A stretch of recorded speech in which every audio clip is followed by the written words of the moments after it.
જય સ્વામિનારાયણ. આજે આપણે જે આ 23મું વચનામૃત પઠન કર્યું એના પ્રારંભમાં શ્રીજી મહારાજ પોતાની એક રુચિની વાત કરે છે. એમને એક ગ્રંથ અતિશય પ્રિય છે એમની ચર્ચા કરે છે કે અમને વાસુદેવ મહાત્મય નામે જે ગ્રંથ તે અતિશય પ્રિય છે. શા માટે? ભગવાનના ભક્તને ભગવાનને ભજ્યાની જે સર્વ રીતિ એ સર્વ રીતિ એ ગ્રંથમાં કહી છે. વાસુદેવ મહાત્મયને શ્રીજી મહારાજે આ સંપૂર્ણ વચનામૃતમાં 3 વખત યાદ કર્યું છે. પ્રથમ વખત આ પ્રથમના 23માં, બીજી વખત મધ્યના 22મા વચનામૃતમાં. ત્યાં મહારાજ એમ બતાવે છે વાસુદેવ મહાત્મયને વિશે એકાંતિક ભક્તના ધર્મ કહ્યા છે. કેવો એકાંતિક? એનું ટૂંકું ફોર્મ કે એકાંતિક ભક્ત હોય તે પોતાનું રૂપ દેહ માને નહીં, પોતાને ચૈતન્ય રૂપ માને અને સ્વધર્મ જ્ઞાન વૈરાગ્ય તેણે સહિત ભગવાનની ભક્તિ કરે ને એક ભગવાન વિના બીજા કોઈ પદાર્થની વાસના રાખે નહીં. આવું જે એકાંતિક ભક્તનું સ્વરૂપ એ વાસુદેવ મહાત્મ્યમાં કહ્યું હશે એટલા માટે એમને આ અતિશય પ્રિય છે. કારણ કે એકાંતિક ભક્તના ધર્મ વાસુદેવ મહાત્મ્યમાં કહ્યા છે. આ પ્રમાણે મધ્યના 22મા વચનામૃતમાં વાસુદેવ મહાત્મ્ય નામના ગ્રંથને યાદ કર્યો. ફરીથી ત્રીજી વખત ગરડા મધ્યના 28મા વચનામૃતમાં ત્યાં પ્રાગજી પુરાણી મધ્યનું 28મું પ્રાગજી પુરાણી મહારાજને એમ કહે છે કે શ્રીમદ ભાગવત જેવો તો કોઈ ગ્રંથ જ નથી. ત્યારે શ્રીજી મહારાજ બોલ્યા છે શ્રીમદ ભાગવત તો સારું જ છે, પણ સ્કંદ પુરાણને વિશે વાસુદેવ મહાત્મય છે તે જેવો કોઈ ગ્રંથ જ નથી.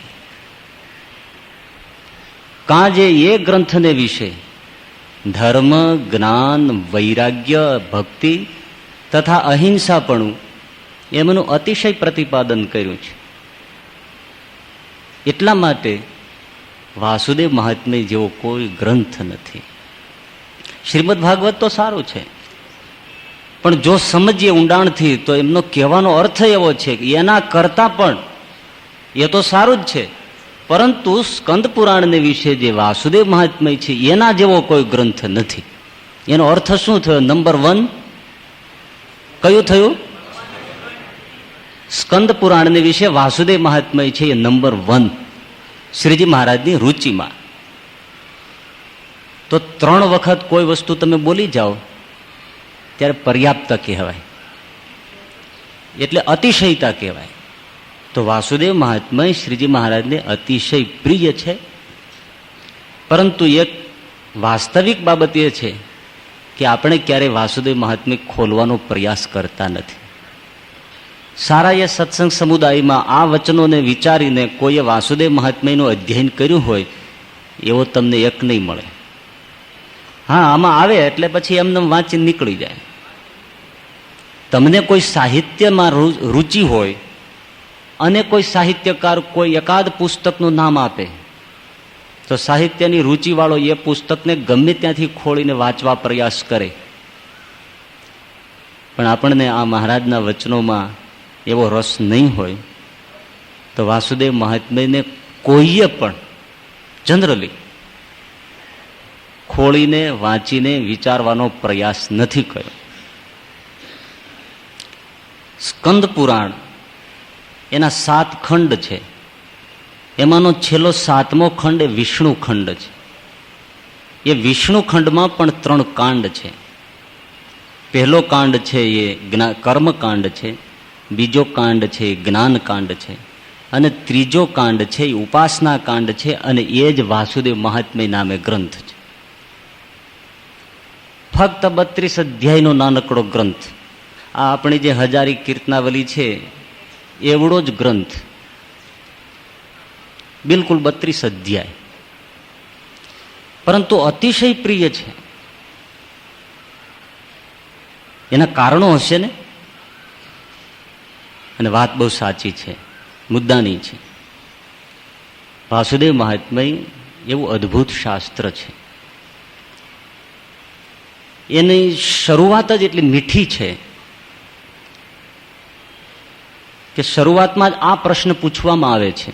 શૌનક ઋષિ સુત પુરાણીના પુત્ર ઉગ્ર શ્રવાને પ્રશ્ન કરે છે. એવી જ રીતે ભીષ્મ પિતામહ બાણશૈયા ઉપર સૂતા છે ને એમને યુધિષ્ઠિર મહારાજ એ જ સરખો પ્રશ્ન પૂછે છે.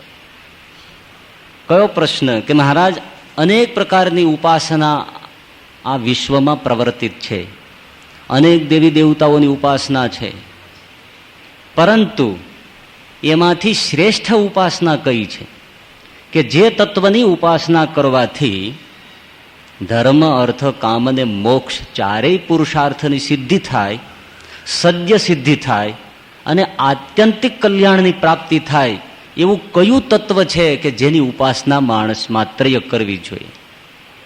કારણ કે અનેક ઉપાસના છે, એમાંથી અમારે શેની ચોઈસ કરવી, પસંદગી શેની કરવી? તો આપના મતે એ કયું તત્વ શ્રેષ્ઠ છે? આ પ્રશ્ન ભીષ્મ દાદાને પણ યુધિષ્ઠિરે શ્રી કૃષ્ણ ભગવાનની હાજરીમાં જ પૂછ્યો છે. શૌનક ઋષિ પણ સુત પુરાણીના પુત્રને પણ આ પ્રશ્ન પૂછે છે. અને એનાથી વિશેષ બદ્રીપતિ નારાયણને બદ્રિકાશ્રમમાં જઈને સ્વયં નારદજી પણ આ પ્રશ્ન પૂછે છે.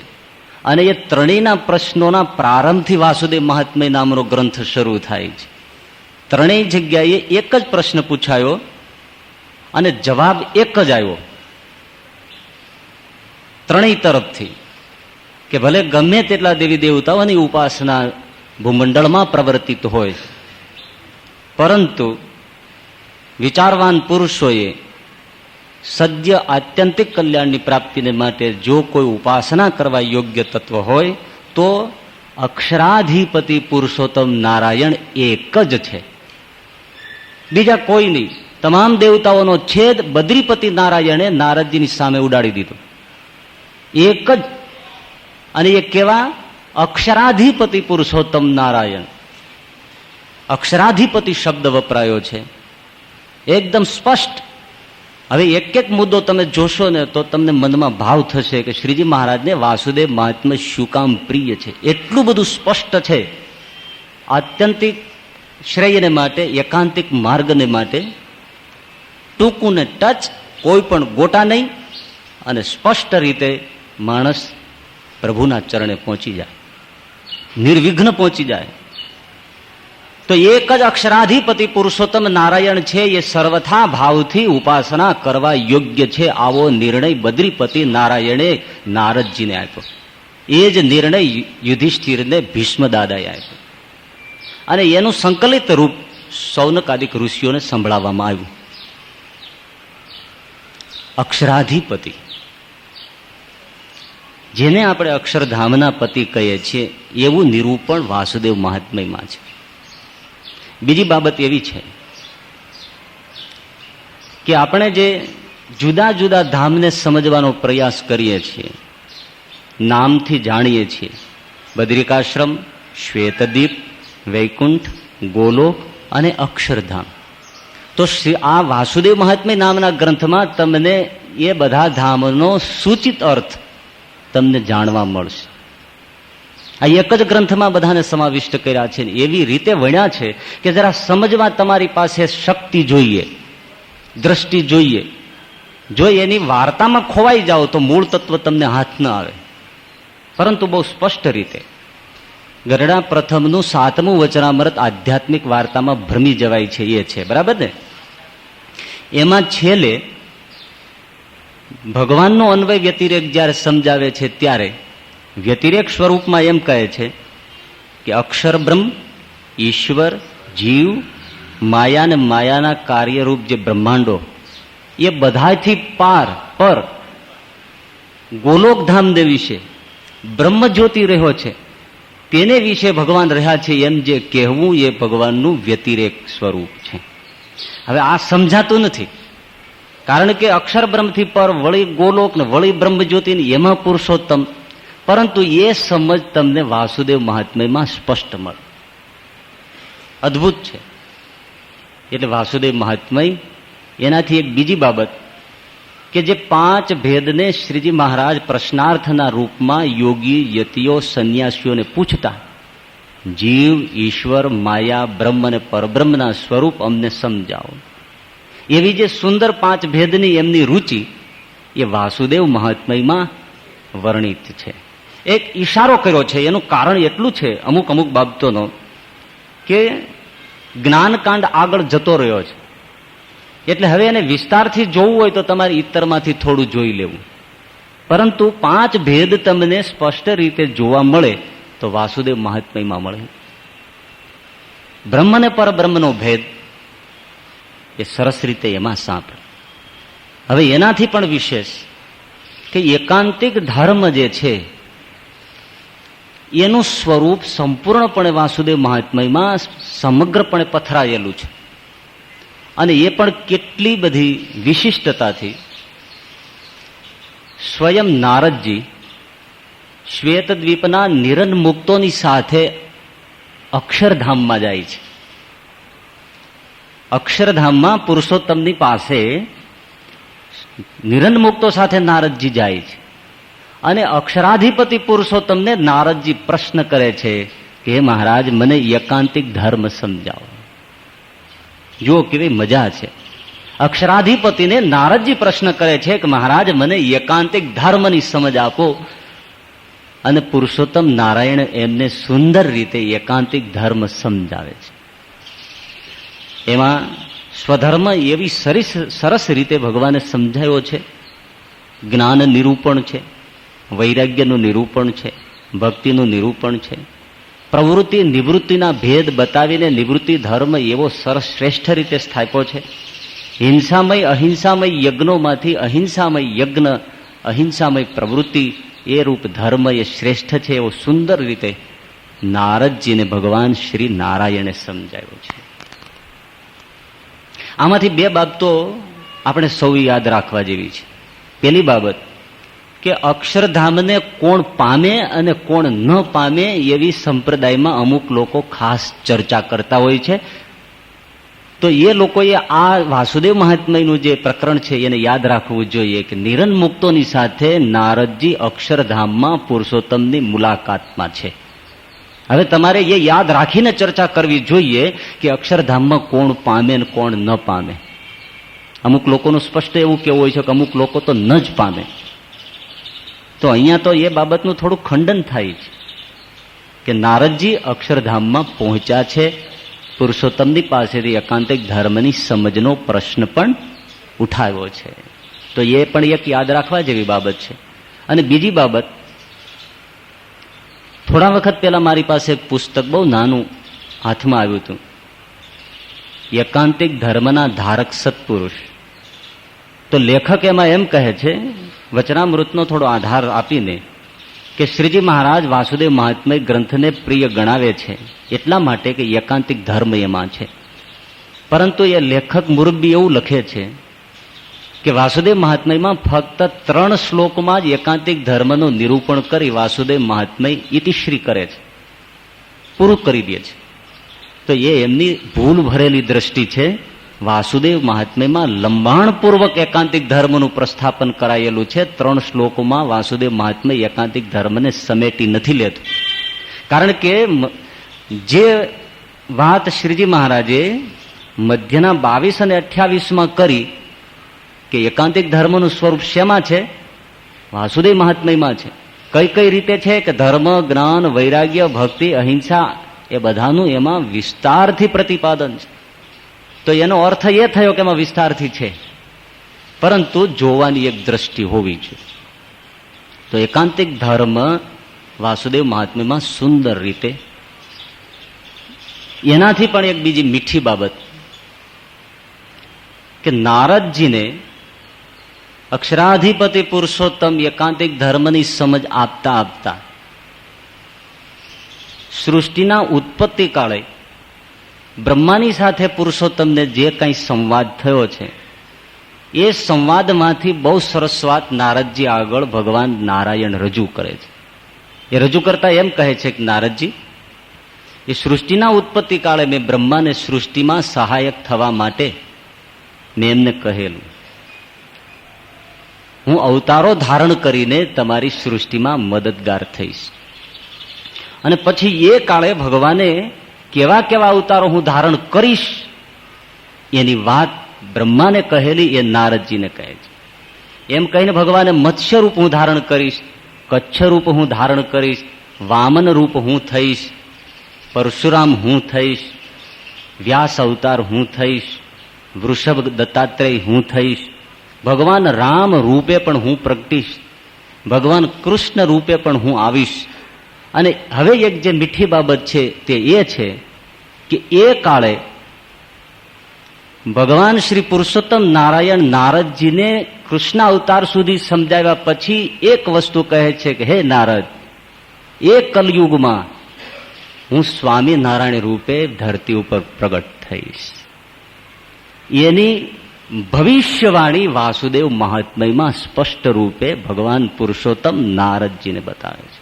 કુલ 15 અવતારોની ચર્ચા પરાત્પર પુરુષોત્તમ નારાયણે નારદજી સાથે કરી છે.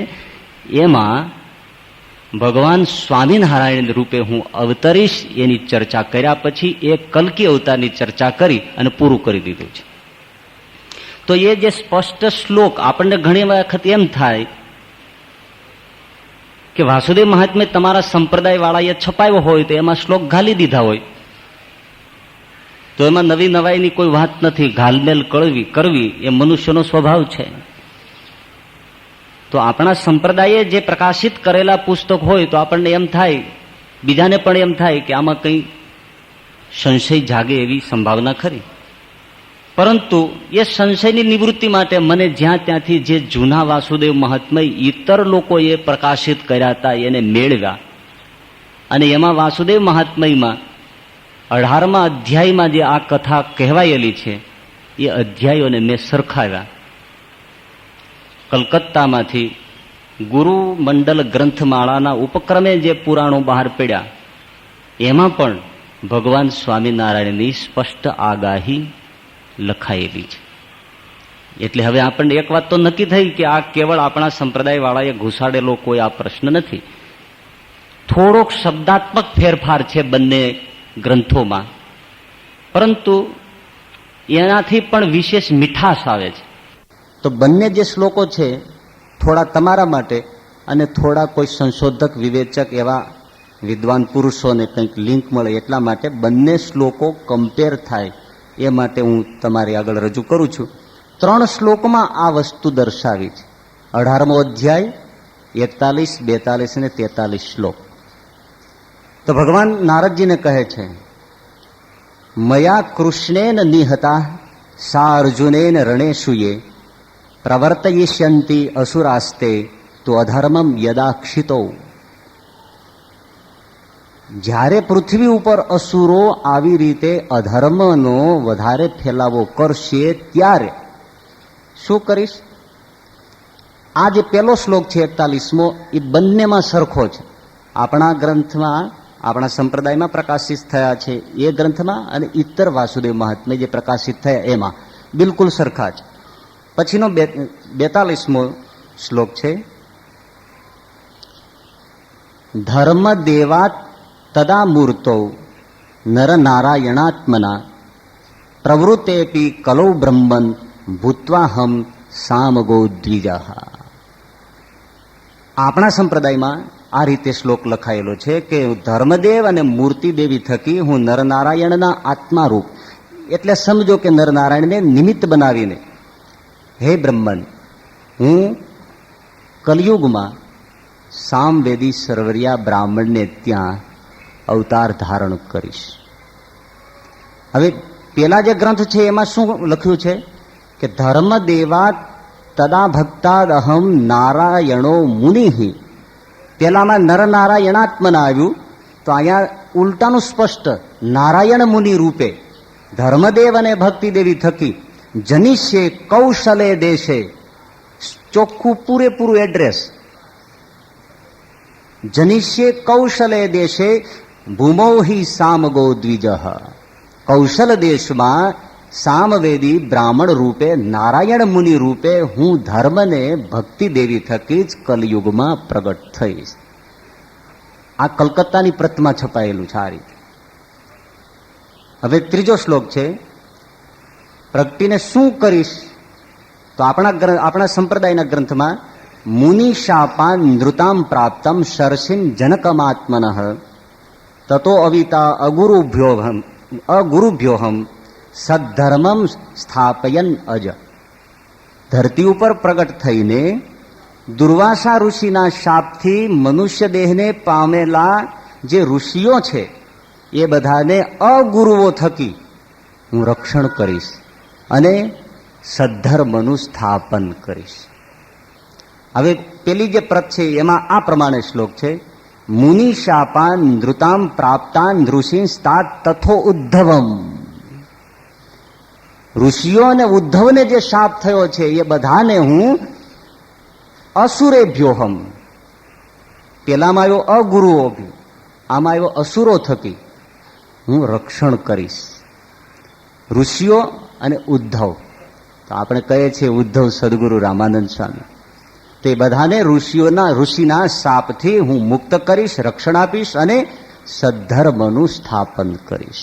આ પ્રમાણે બહુ મીઠી વાત વાસુદેવ મહાત્મ્યમાં સ્પષ્ટપણે ભગવાન સ્વામિનારાયણની આગાહી રૂપે કહેવાયેલી છે. તો અત્યાર સુધી તો આપણે ક્યારેક વાસુદેવ મહાત્મ્ય સાંભળ્યું છે, પરંતુ હંમેશા વક્તાઓએ સાગર મંથનની કથા અને ઉપરીચર વસુની રાજાની કથાને એવા રોચક શબ્દોથી આપણને સંભળાવી છે, બીજા બધા તત્વો માર્યા ગયા છે.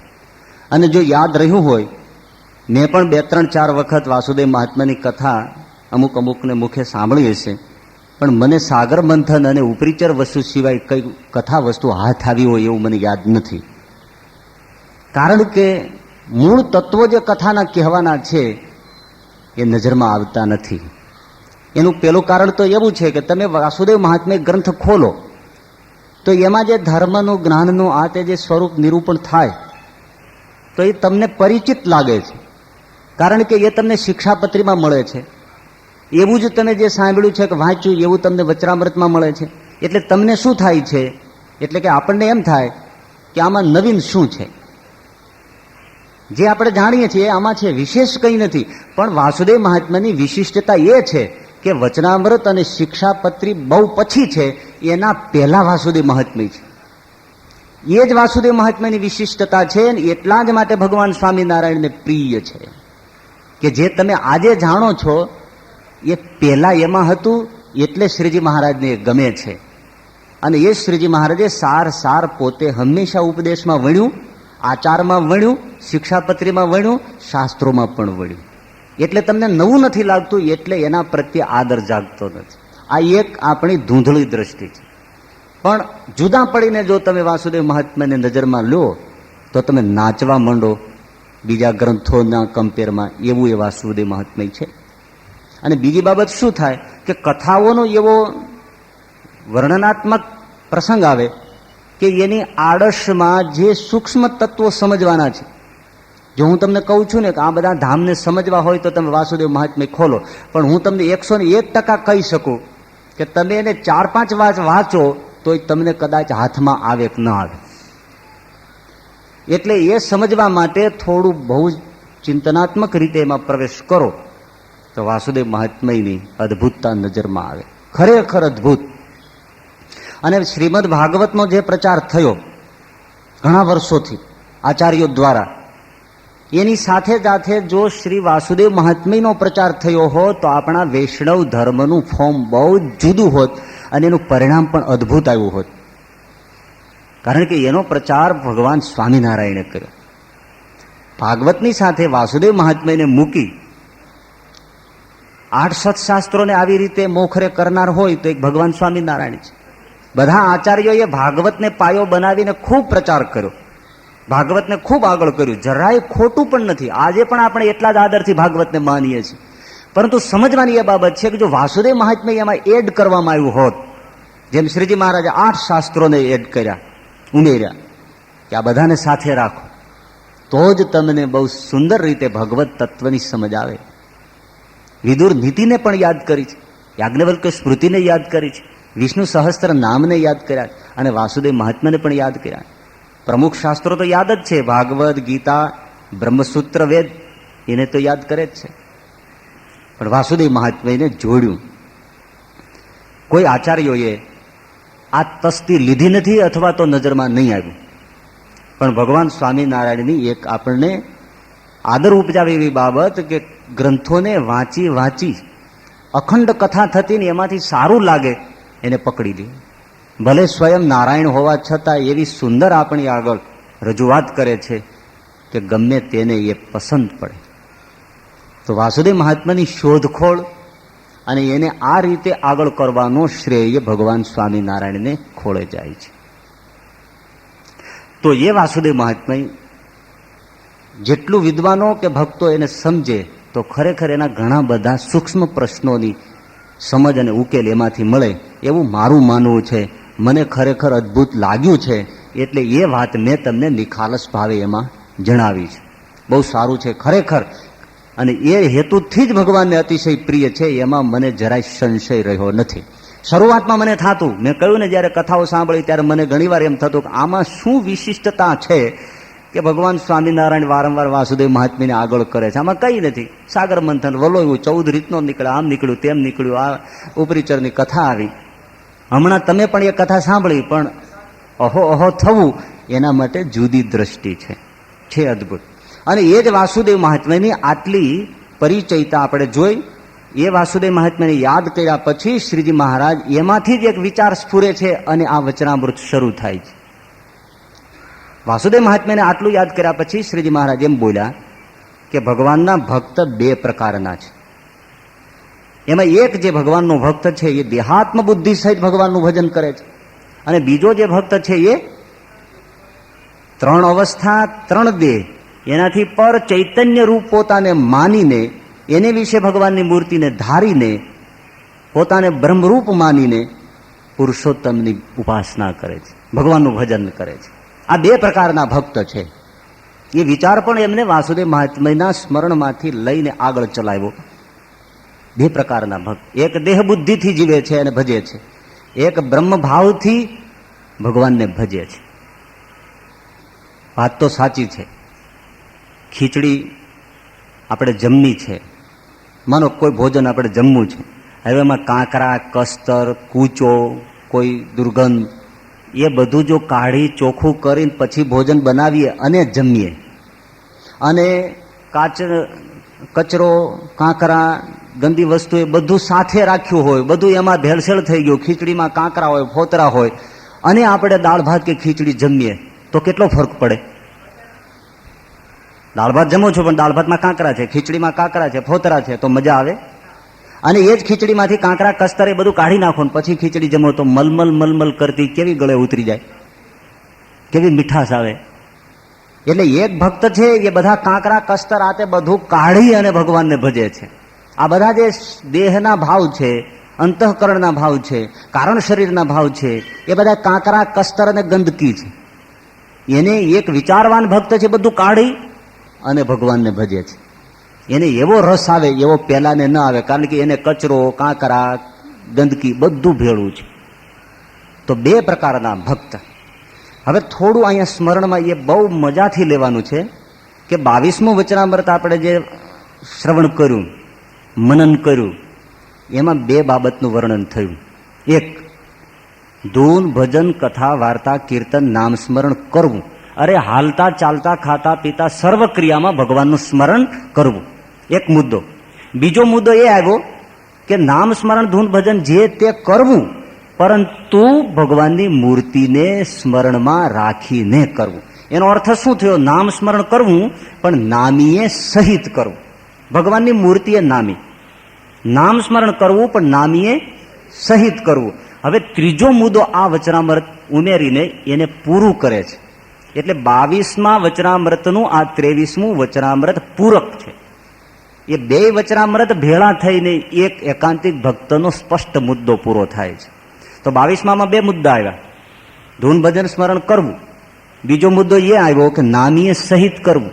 હવે ત્રીજો મુદ્દો અહીંયા એ ઉમેરે છે મહારાજ કે બ્રહ્મ ભાવે સહિત કરવું.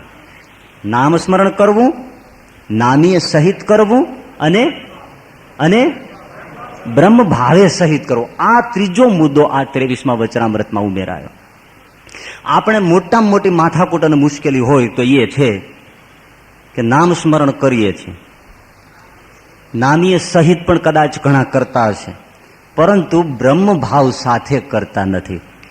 એ આ 23મું વચનામૃત આપણને જગજોરે છે કે તમે કરો ભલે, બે વસ્તુ તો પગથિયા તમે ભરો છો, પરંતુ બ્રહ્મ ભાવને ક્યારે સ્મરણમાં લાવતા નથી. કેવી રીતે દેહ બુદ્ધિથી ભજન કર્યા કરો છો એટલે લોચો લોચો લોચો લોચો બધું એમનેમ જ છે.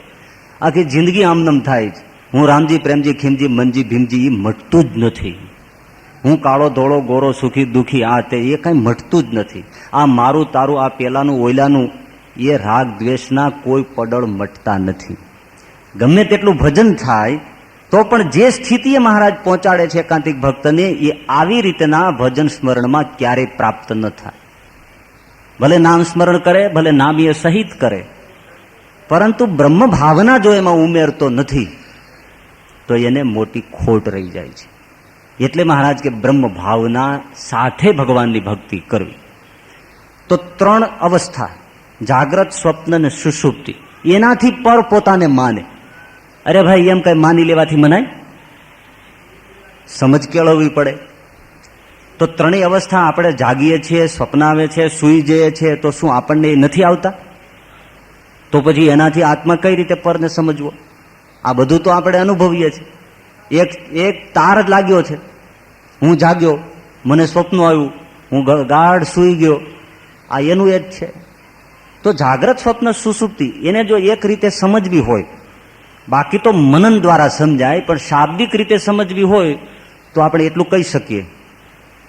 વ્યવહારિક ભાષામાં આપણે એમ કહીએ છીએ 7 વાગ્યા, હા સૂરજ ઉગ્યો, હવે સૂરજ આથમો. હવે બહુ જ તમે વૈજ્ઞાનિક દ્રષ્ટિબિંદુથી વિચારો, સૂર્ય ઉગે છે કે આથમે છે? બોલો તો. સૂરજ ક્યારેય ઉગતો નથી ને ક્યારેય 1 મિનિટ માટે પણ આથમતો નથી. સદૈવને માટે સતત ઝળહળતો છે. પૃથ્વી ફરે છે એટલા માટે ઘટતી ઘટના છે કે હવે સૂરજ ઉગ્યો. સૂરજ ત્યાં જ ત્યાં જ છે, ઉગતો પણ નથી, મધ્યાહને પણ જતો નથી, આથમતો પણ નથી. છતાં ઉગે છે, મધ્યાહન થાય છે, અસ્ત થાય છે, અનુભવ ત્રણેય થાય છે. પરંતુ સચમુચ ખરેખર રીતે સૂર્ય ઉગતો નથી, ઠરી જાય ને સવારે પાછો જાગે. આપણી જેમ એ ગોદડું ઓઢીને સૂઈ જાય. અરે એ ઠરી જાય તો દશા શું થાય? એક ક્ષણ માટે પણ અસ્ત નથી થતો. પરંતુ પૃથ્વી ફરે છે ને પરિણામે આ ઘટના ઘટે. એવી જ રીતે આપણો આત્મા એ સૂતો પણ નથી, એ જાગતો પણ નથી. એ સૂર્યની જેમ સતત ઝળહળતો, એક રૂપમાં સદૈવ ચિન્મય પ્રકાશથી ઝળહળતો છે. પણ દેહ, ઇન્દ્રિયો, અંતઃકરણમાં આ ઘટના ઘટે છે. એટલે હું જાગ્યો, હું સૂઈ ગયો, મને સ્વપ્ન આવ્યું, આ બધું એક તાર જેમ પૃથ્વી ઉપર વસતા લોકોને ઉદય અસ્તનું જેમ ભાન સતત આ ભાવથી રહે છે, એવું આપણને દેહમાં જાગ્રત, સ્વપ્ન, સુષુપ્તિનો ભાવ વણાઈ ગયો છે. પહેલા પણ લોકો એમ જ માનતા કે પૃથ્વી સ્થિર છે, સૂરજ આમ ફરે છે. પરંતુ વૈજ્ઞાનિકોમાં મુખ્યપણે કોપરનિક્સ અને ગેલેલિયોએ જ્યારે દૂરબીનો શોધ્યા અને ગેલેલિયોએ રાત દિવસની માથાફોડ કરી, સૂર્યમંડળનું દર્શન કર્યું, ઘોષણા કરી કે પૃથ્વી સ્થિર નથી, સૂર્ય સ્થિર છે, પૃથ્વી ફરે છે, સૂર્ય નથી ફરતો, આ વસ્તુ સત્ય છે. તો બહુ એની સામે મોટો વિરોધ થઈ ગયો પશ્ચિમમાં, વિદેશમાં. અને એ મોટો વિરોધ પાદરીઓ તરફથી, ક્રિશ્ચન સેક્ટ તરફથી, ખ્રિસ્તી ધર્મ તરફથી, કે આ તો જૂઠું બોલે છે, કારણ કે બાઇબલથી વિરોધમાં તારો મત જાય છે, બાઇબલ આ કહેતું નથી, માટે બાઇબલથી વિરુદ્ધ છે. પૃથ્વી સ્થિર છે, સૂર્ય ફરે છે. ગેલેલિયો કહે ના, એ વાત ખોટી છે, તમે આ મારા સાધનથી જોઈ લો. સૂર્ય સ્થિર છે, પૃથ્વી ફરે છે. ગેલેલિયા ઉપર એટલો બધો ત્રાસ કર્યો છે, એને કેદમાં પૂર્યો છે, એને માર્યા છે, એની આંખો ખેંચી લેવા સુધીની પણ તૈયારીઓ થઈ ગઈ છે, મૃત્યુદંડની સજા ફટકારા ત્યાં સુધીની એને પીડા અપાઈ છે. ગેલેલિયો કહે છે આ વસ્તુ સાચી છે, પણ એ ત્રાસ અને કષ્ટથી ગેલેલિયો થાક્યો કે આ મૂર્ખ પ્રજા છે. પણ પેલા લોકો તો ધર્મ જડ છે, અને કોઈ પણ ને આજે પણ તમને કહું, એકાદ વાત વૈજ્ઞાનિક રીતે પણ જો કોઈ આપણા ધર્મ પુરુષની વિરુદ્ધ જાય તો લોકો સ્વીકારે, મોટો હોબાળો થઈ જાય. આપણે વિજ્ઞાનને ગાળો દઈએ, સંશોધકને ગાળો દઈએ, પણ સત્ય વસ્તુને આજે પણ ન સ્વીકારી શકીએ. તો ગેલેલિયો ઉપર બહુ જ ત્રાસ થયો. છેવટે ગેલેલિયોને એમ કહ્યું કે તમે હવે માફી માગો અને તમે લખી આપો કે હું જે કહું છું એ ખોટું છે, તો તમને આમાંથી છોડીએ, નહીતર તમારું મોત નિશ્ચિત છે. ગેલેલિયો વિચાર કરે છે કે હવે આમાં મરી જવાનો અર્થ નથી. અને ગેલેલિયો બુદ્ધિશાળી છે, અને બુદ્ધિવાળો હોય ત્યારે આ થયું હોય ને. એમણે જે લખ્યું જો તમે સમજો તો બહુ સરસ રીતે લખાણ કર્યું ગેલેલિયોએ કે ચલો હું મારી ભૂલ લખી આપું છું. ભૂલ એ કે પૃથ્વી ફરે છે, સૂર્ય ફરતો નથી એમ હું કહું છું. પણ હું કહીશ કે પૃથ્વી સ્થિર છે અને સૂર્ય ફરે છે, એનાથી કઈ પૃથ્વી કાલ ફરતી બંધ નહીં થઈ જાય. તેમ સૂર્ય મારા લખાણ પછી ફરવાનું ચાલુ નહીં કરે. જેને ચક્કર મારે છે એ ચક્કર મારતા જ રહેશે. ચાલો હું લખી દઉં છું કે મારી ભૂલ છે અને હું માફી ચાહું છું. મૂર્ખ ધર્મગુરુઓએ એવો સ્વીકાર કર્યો અને ગેલેલિયોને માફી બક્ષી. છે ખોપડા છે. ગેલેલિયો એક વાક્ય મૂકે છે કે હું લખી દઈશ, એનાથી કાલ સૂર્ય પોતાની ગતિ બદલશે નહીં. ચલો હું લખી દઉં છું. અને 350 વર્ષ પછી વેટિકન ચર્ચનો પોપ 2-3 વર્ષ પહેલા માફી એકરાર કરે છે કે અમારી એ ભૂલ હતી કે અમે ગેલેલિયોને સજા કરી હતી. અને વિશ્વમાં બહુ મોટી ચર્ચા ઉપડી ગઈ. 350 વર્ષ પછી આ એક પોપ વૈજ્ઞાનિકની માફી માગે છે. અને વાત સાબિત થઈ. હકીકત છે, પૃથ્વી ફરે છે, સૂર્ય સ્થિર છે. જૈન ધર્મની અંદર અમુક મુનિઓ આજે પણ વડોદરા ખાતે એવી લેબોરેટરીઓ ચલાવીને બેઠા છે સિદ્ધ કરવા માટે કે પૃથ્વી સ્થિર છે, એ ફરતું નથી, એ ગોળ નથી, એ ચોરસ છે, સપાટ છે. હજી આજની તારીખમાં એ મથે છે અને એ આ સ્વીકાર કરવા માંગતા નથી. બહુ એવા તર્કો. મને એક એવું ફાડું હમણાં આવ્યું હતું થોડા વખત પહેલા. મને કે ચલો હું તમને સમજાવું વૈજ્ઞાનિક કારણો આપીને. મેં કીધું ભાઈ મારું માથું ખામાં. તો કે ના હું તમને સમજાવું. મને કે જો પૃથ્વી ફરતી હોય તો આપણે અમેરિકા જવું હોય તો પ્લેનને આપણે ઊંચું અધર રાખી મૂકીએ, 12 કલાક પછી ઉતારીએ તો નીચું અમેરિકા ન આવી જાય. એનો અર્થ એ છે કે પૃથ્વી ફરતી નથી. પૃથ્વી ફરતી હોય તો આપણે શા માટે ફરવું જોઈએ? આપણે ઉપર જતા રહીએ, પ્લેન સ્થિર રાખીએ, 12 કલાક પછી નીચે ઉતારીએ, નીચે અમેરિકા ના આવી જાય. મેં કીધું આ બરાબર છે, તમારી બુદ્ધિ એકદમ સરાહનીય છે. એને બિચારાને મેં કીધું તમને દયા હશે કે આટલું બધું પેટ્રોલ બગડે છે, એ નાહકનું બગાડે છે. એટલે આ બધાએ અમેરિકા જવું હોય, લંડન જવું હોય તો એ પ્રમાણે ઉપર જતું રહેવું જોઈએ. પછી એટલા કલાક પછી નીચે ઉતરે એટલે સીધો લંડનમાં ડફ દઈને એન્ટ્રી થાય. ના, પણ એમને વૈજ્ઞાનિક સાધનોની કોઈ ગુંજાઈશ નથી. પૃથ્વી ફરે છે, સમગ્ર વાતાવરણને સાથે લઈને ફરે છે. એ પૃથ્વી ફરશે તો એના ગુરુત્વાકર્ષી તારા પ્લેનને પણ પકડીને આમ જ ફરશે. એ અમેરિકા કોઈ સંજોગોમાં નહીં ઉતરે. પણ આટલી સમજ નથી.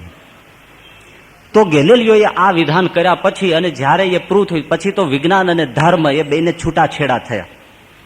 તમે ધર્મ લોકો તમારું કામ કરો, અમને અમારું કામ કરવા દો.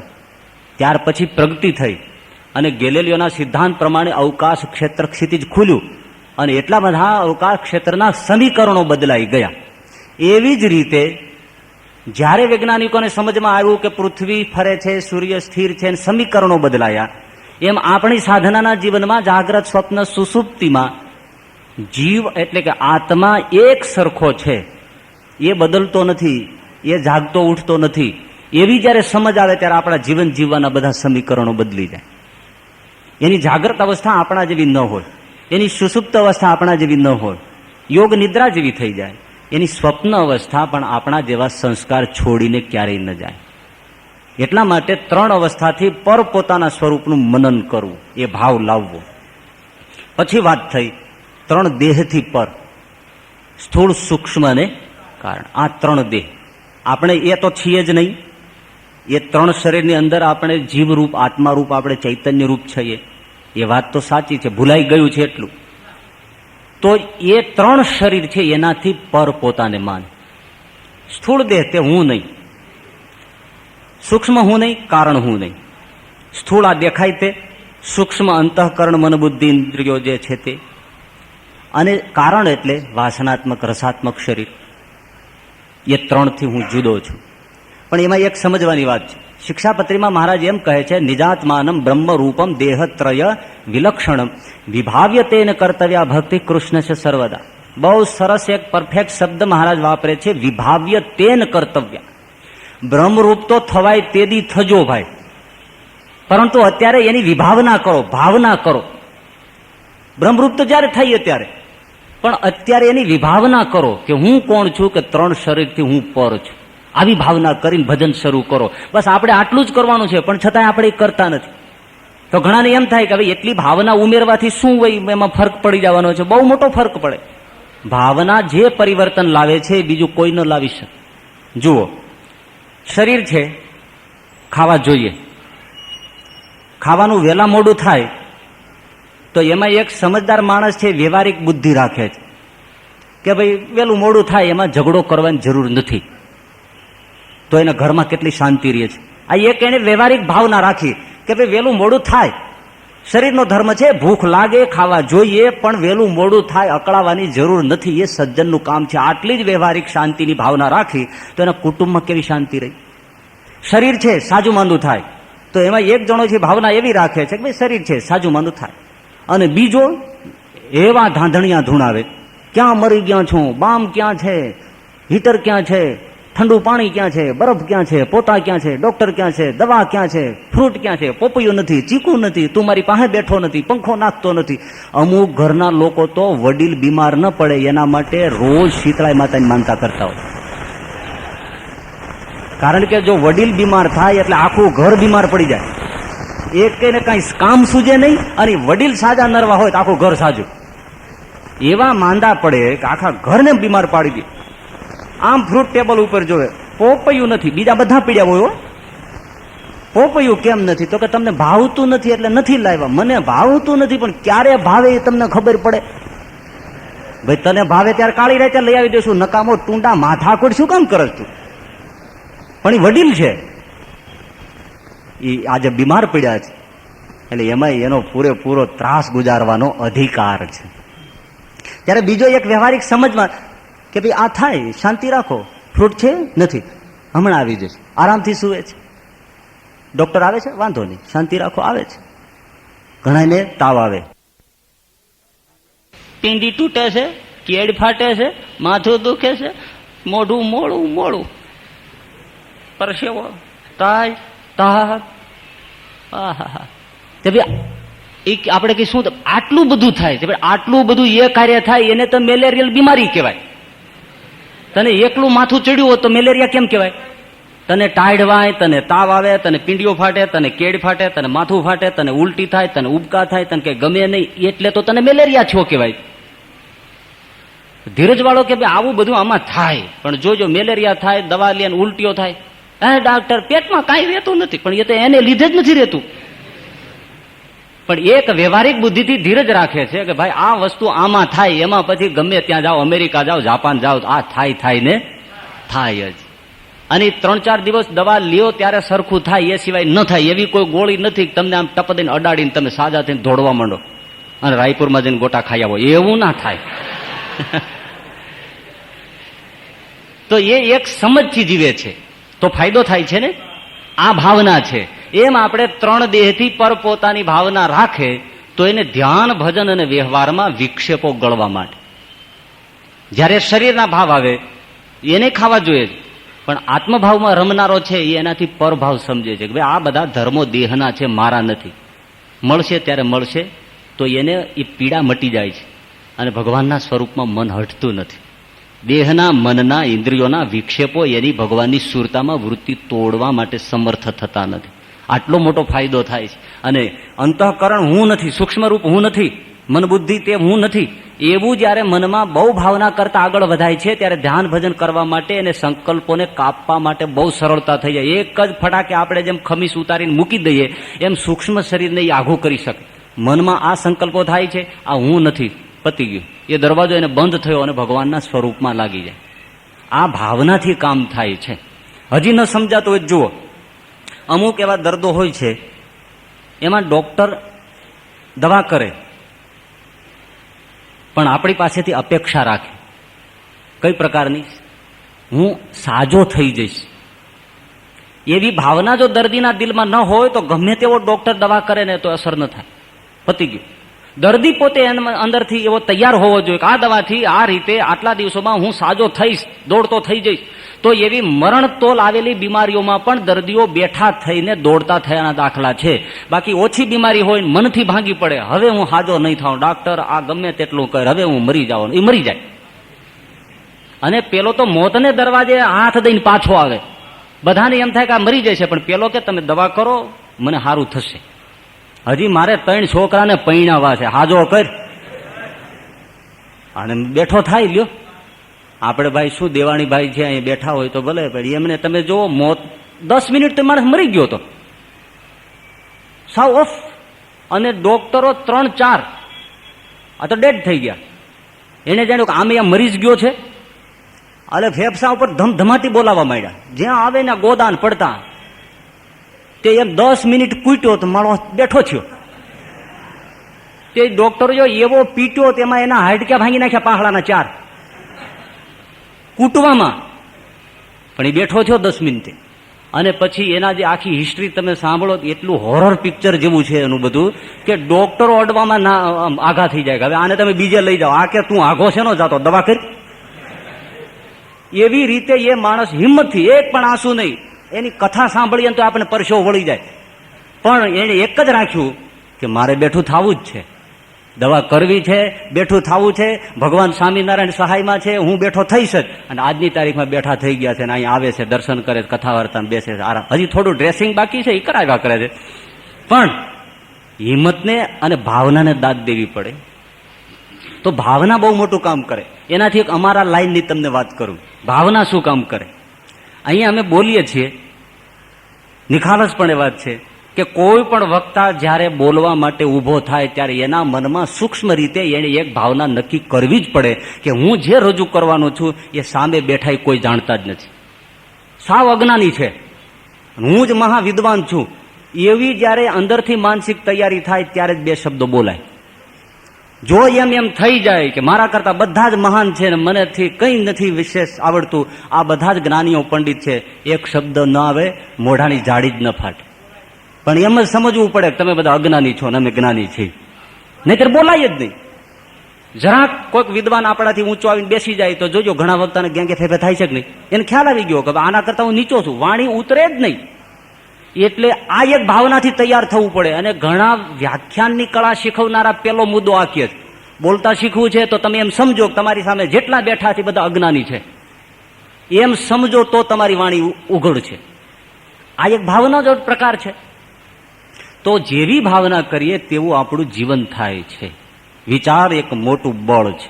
એટલે 3 દેહથી 3 અવસ્થાથી હું પર ચૈતન્ય રૂપ છું એવી ભાવના કરે ત્યારે ભૂલાયેલી આપણી બ્રહ્મ ભાવના જાગૃત થાય ને દેહ ભાવના ધીમે ધીમે ગળવા માંડે. બસ આ એક બ્રહ્મ ભાવ ઉમેરવાનું જ આપણે બાકી છે. અને બાકી રહેશે કે એ સૌની સમજ ઉપર છે.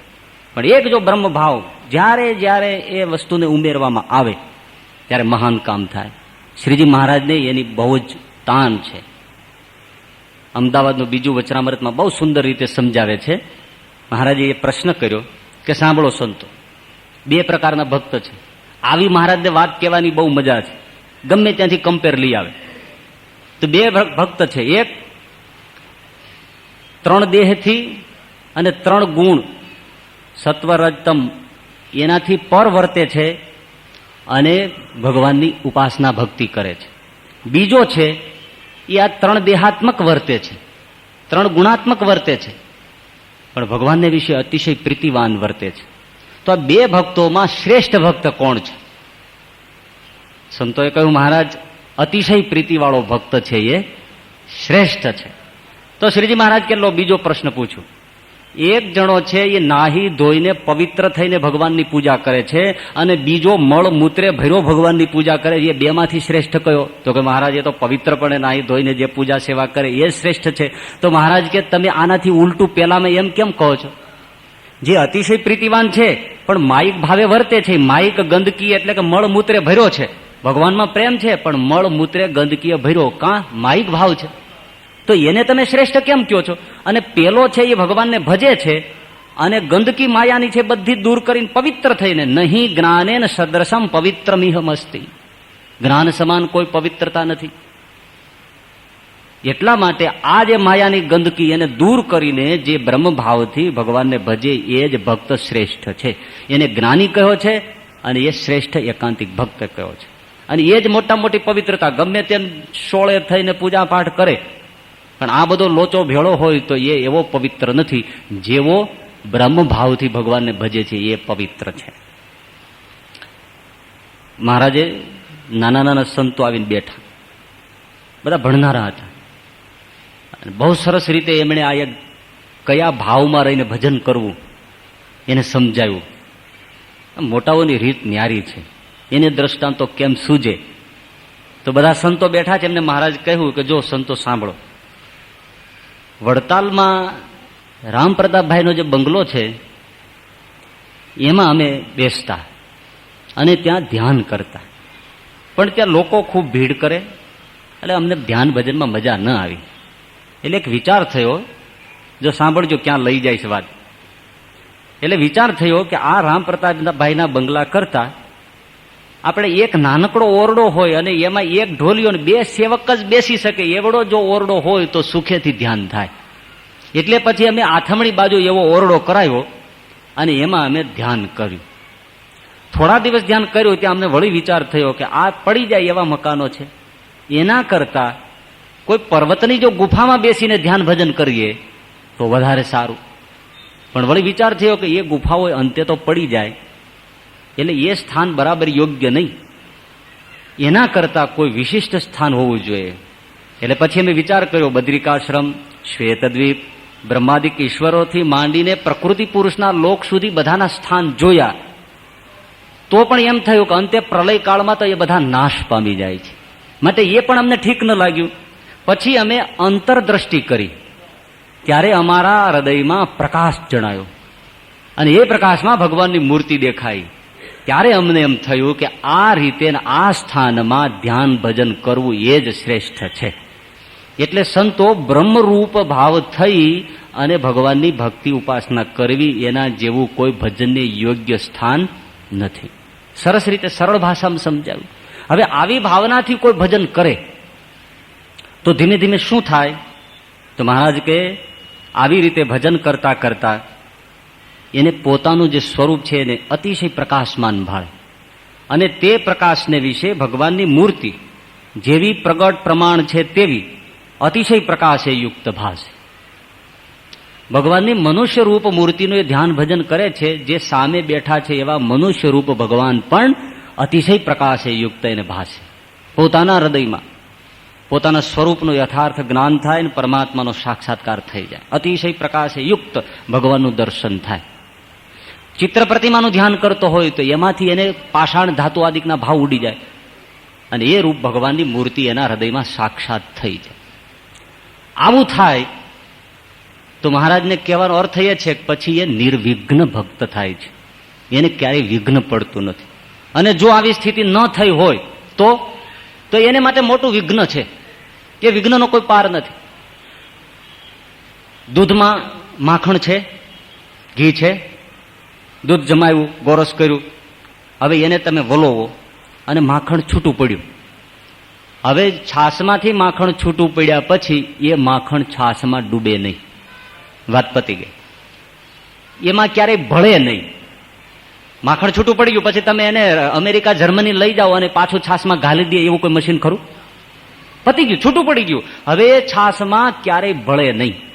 એવી રીતે જે સાધના કરતો કરતો ભક્ત ત્રણ દેહથી પોતાની ભાવના કરતો, જુદી ભાવના કરતો, ભગવાનની ઉપાસના કરતો જયારે બ્રહ્મરૂપ થઈ જાય છે, એ માખણ જુદું પડી ગયું. હવે એને માથે કોઈ વિઘ્ન ન રહ્યું, પૂરું. હવે એ સંસારમાં ભળે નહીં. પણ જો આ ભાવ નથી થયો તો એને માથે વિઘ્ન છે. શું વિઘ્ન છે એના માટે દ્રષ્ટાંત આપ્યા. જુઓ, એ સ્થિતિમાં હવે જરા ધ્યાનથી સાંભળજો. થોડું મોડું થશે કારણ કે આપણે મોડું શરૂ થયું છે. એને માથે વિઘ્ન છે. કઈ રીતે?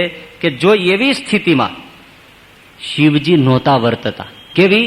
કે પોતાને બ્રહ્મરૂપ અતિશય પ્રકાશમાન ભાળીને એમાં પુરુષોત્તમને સાક્ષાત દેખે એવી સ્થિતિવાળો ભક્ત ન થયો હોય, એવી સ્થિતિ. તો એવી સ્થિતિમાં જો શિવજી નહોતા વર્તતા તો મોહિની સ્વરૂપમાં મોહ પામ્યા. એવી સ્થિતિમાં બ્રહ્મા નહોતા વર્તતા તો સરસ્વતી દેખીને મોહ પામ્યા. એવી સ્થિતિમાં નારદજી નહોતા વર્તતા તો પૈણાનું મન થયું. અને ઇન્દ્રચંદ્રાદિકને જો એવી સ્થિતિ નહોતી તો કલંક લાગ્યા. એટલે ભક્તિ ઉપર ભય આવે ને.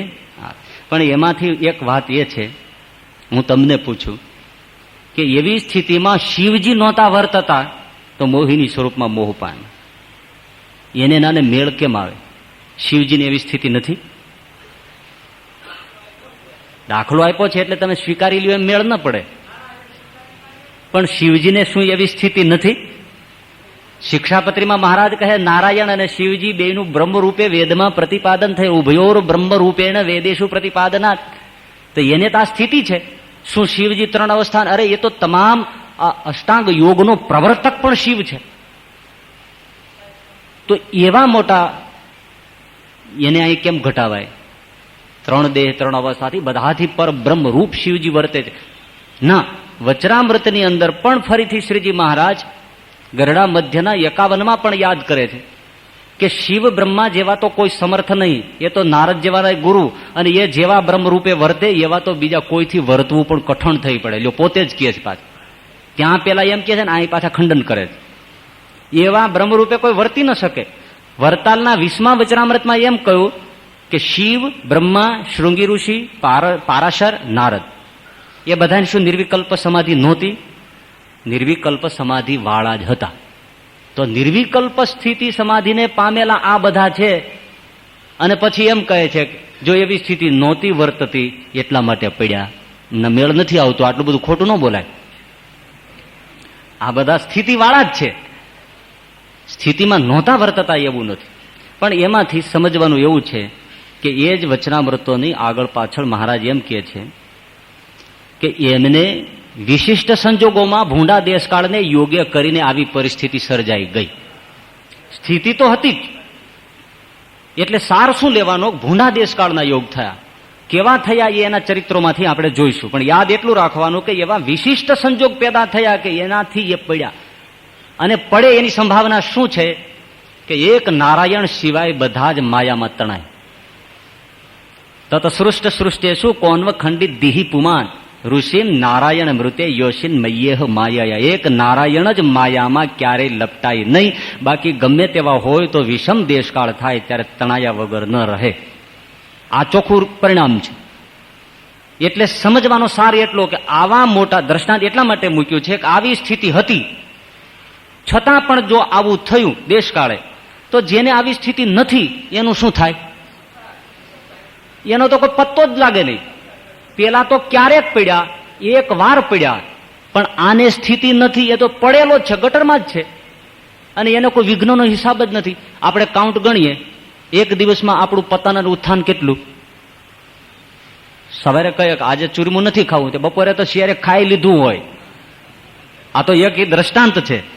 એમ હર પળ આ પતન છે. એટલે આવાઓને જો આમ થયું તો આ સ્થિતિમાં ન વર્તે એ ભાઈનું તો કંઈ કામ નથી. એટલા માટે સાવધાની. આ સ્થિતિ કરો, અને એ સ્થિતિ કરો તો નિર્ભય. તો પછી તમે પડશો નહીં. ધ્યાન રાખવાનું છે વિશિષ્ટ સંજોગનું. એ વિશિષ્ટ સંજોગ શું છે? અમુકે ભગવાનની સાથે અહમ કર્યો, અમુકે ભગવાનની સાથે હઠ કરી, એના પરિણામે પતન થયા. જો પેલું દ્રષ્ટાંત ટૂંકમાં, શિવજીનું મોહિની સ્વરૂપમાં મોહ પામવું કેમ થયું? સાગર મંથન થયા પછી ભગવાને અમૃતની વેચણી માટે મોહિની સ્વરૂપ ધારણ કર્યું. અમુક સમય પસાર થઈ ગયો, શિવજી તો હાજર નહોતા. તમામ દેવતાઓએ મોહિની સ્વરૂપનું દર્શન કર્યું, પણ પાછળથી શિવજીને મેસેજ મળ્યા. ગુજરાત સમાચાર વાંચ્યું હોય છે તો શિવજીને એમ થયું, ઓહો, ભગવાને મોહિની સ્વરૂપ ધારણ કર્યું અને મને તો આ લોકોએ કોઈ યાદ ન કર્યો. ઝેર પીવું હતું ત્યારે યાદ કર્યો, અમૃત ટાણે મને કોઈ યાદ ન કર્યો. એટલે ભગવાનનું દર્શન રહી ગયું. ભગવાન વિષ્ણુ જયારે મળ્યા ત્યારે શિવજીએ કહ્યું, મહારાજ મને પેલું દર્શન જોઈએ. ભગવાન વિષ્ણુએ કહ્યું કે યોગી, તમારું કામ નથી, તમે ધ્યાન કરો એ બરાબર છે, મારું મોહિની સ્વરૂપ તમને જોવું ઠીક નથી. તો કે ના મહારાજ, આપનું સ્વરૂપ છે ને હું શું જોવામાં મના કરું, મારે જોવું છે. ભગવાન વિષ્ણુએ 3 વાર મના કરી કે જોગી ધ્યાન કરો એ બરાબર છે, તમારું આ કામ નહીં. તો કે ના, શા માટે નહીં, મને એ દર્શન કરાવો. હઠ કરી અને ભગવાને કહ્યું, લો જોગીરાજ તૈયાર, પડદો ઊંચકું છું, મારું મોહિની સ્વરૂપનું દર્શન કરાવું છું, જરા જી પકડ કે રખના. હા, શિવજી તૈયાર. એક પળની અંદર વાતાવરણ પલટાઈ ગયું. મંદ શીતળ જેમ અત્યારે પવન ફૂંકાય છે એમ સરસ મજાનું વાતાવરણમાં મંદ શીતળ સુગંધ પવન, એકદમ વસંત, એકદમ કમળ અને પોયણાઓ, એકદમ કોયલોનો કેકાર, મયુરના કુકારો થવા માંડ્યા, મયુરો મળ્યા ગેકારો કરવા, નદી નાળામાંથી મળ્યા સુંદર મજાના સુગંધી પવનોના ફોરા છૂટવા, અને આખું વાતાવરણમાં વસંત વ્યાપી. શિવજી ચારે બાજુ દ્રષ્ટિ કરે છે, શું થઈ રહ્યું છે, શું થઈ રહ્યું છે. એમાં અચાનક સામે ફૂલ દોલનો એક મોટો ઝૂલો પુષ્પગુચ્છથી લદાયેલો, એની સામે નજર પડી તો એના ઉપર ભગવાન મોહિની રૂપે જમણા પગની ઠેલ દઈને હિંચકતા જોયા. એ જોયા અને શિવ ભાન ભૂલ્યા, દોડ્યા.